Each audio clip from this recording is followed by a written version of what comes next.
Diyos na po bahala ang maningil sa mga nangaapi kay Pangulong Rodrigo Duterte at saka pamilya niya. Yan po ang pahayag ni Hanilet Abansinya. Ang sabi niya dito, I just let God do the revenge for us. Sabaga, sinasabi niya, Panginoon na po ang bahalang maningil sa lahat ng mga ginagawa nilang pang-aapi. Yan lang ang tanging sagot ng partner ni dating Pangulong Duterte na si Hanilet Abansinya sa mga umaapi sa kanila. Ayan.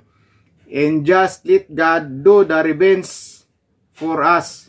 Sa baga, Diyos na po ang bahalang maningil sa kanila sa pang-aapi nila sa mga Duterte. Napakaikling mensahe lang po ang sinabi ni Hanilet. Basahin po natin dito yung mga comment. Yan, maraming comments po. Ang sabi dito ni Leonoras, mangyari yan kaya wag tayo sumuko at prayer lagi dahil narinig ng Diyos at nakita ang bansang Pilipinas kung paano winalanghiya ng mga umupo. Grabe. Sabi naman ito ni Tambay lang, sa dami ng nagdadasal, siguradong maririnig ng Diyos yan. Tama po kayo. Pagka taimtim po ang pagdadasal, talagang papakinggan po ng Panginoon yan. Ang sabi dito ni Cesar, revenge para sa mga traidor. Ang sabi naman dito ni Bangbang, yung sakit at tago sa puso, ramdam ni Lord yan. Pinakamahirap gamutin si Lord. Nakakaalam ng mga hinaing ng mga Pilipino. Sabi naman dito ni Maria, lahat po mayroong karma, lalo na sa mga walang utang na loob na tao dyan. Kaya po, napakarami pong nagko-comments dito. Tingnan po natin yung reaction.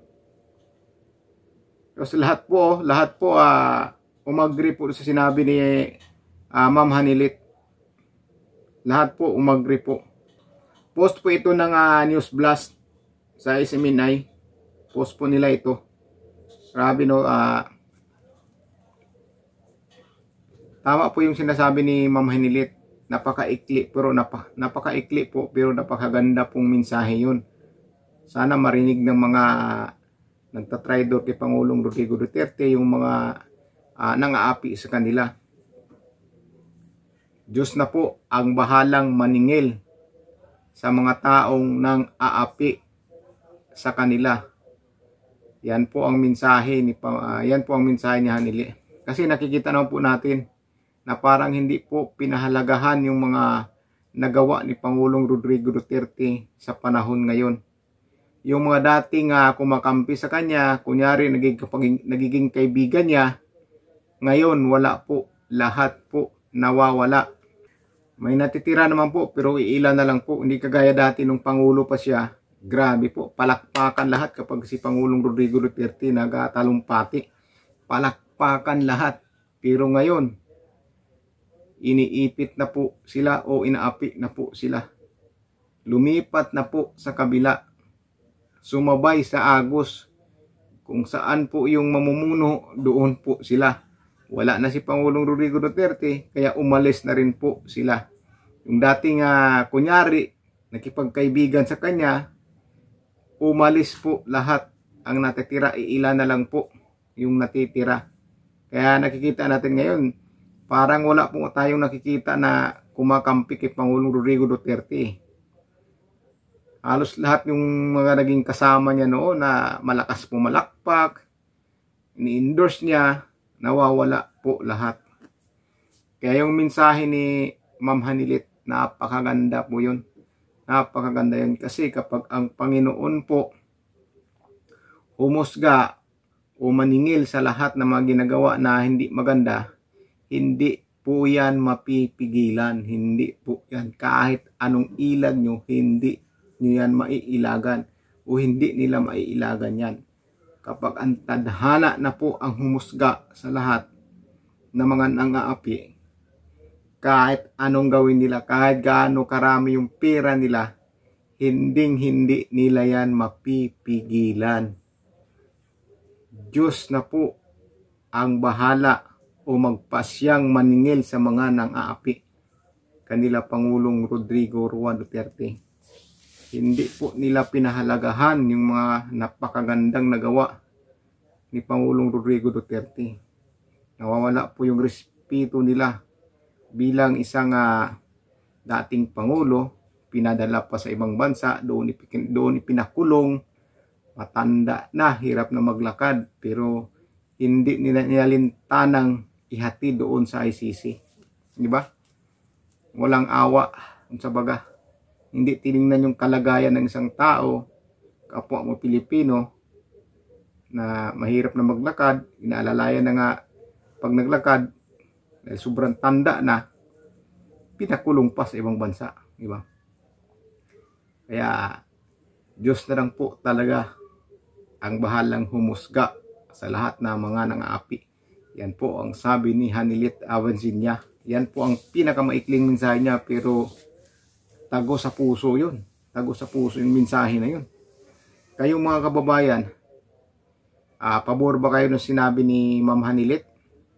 Na Diyos na lang ang magpasya sa lahat, o Diyos na lang ang maningil sa lahat ng mga tao nang-aapi sa mga Duterte.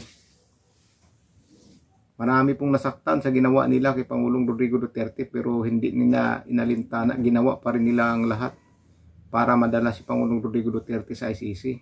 Hindi nila pinapakinggan ang taong bayan, sigaw ng taong bayan na huwag dalhin doon, pero ginawa pa rin nila. Ang daming nagrarally noon o naglabasan ng mga tao doon sa para hindi lang madala si Pangulong Rodrigo Duterte, pero tinuloy pa rin nila. Di ba?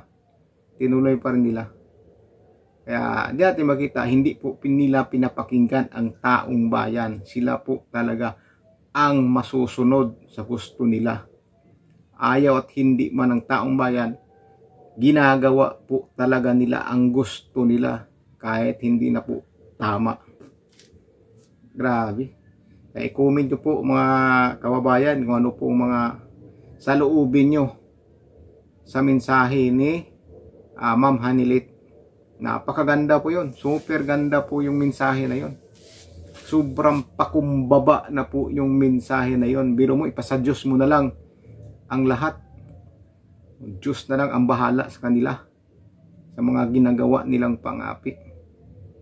Sa isang matanda na dating Pangulo na napakaraming nagawa sa bayan. Pero ano ang sinukli nila?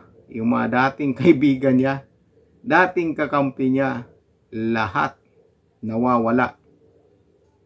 May natitira naman na iilan na lang. Pero karamihan, majority, lahat po pinagkalulong siya ng mga dati niyang pumapalakpak, ng mga dating pumapalakpak sa kanya, kuno. Diba? Wala eh. So yun lang po mga kababayan, nakakalungkot din po talaga isipin sa pangyayari ngayon na yung dating presidente na daming nagawa, ginawa ang lahat para sa Pilipinas at saka para sa taong bayan, siya pa ngayon ang pinapahirapan. Yun lang po mga kababayan, ingat po God bless po sa inyong lahat.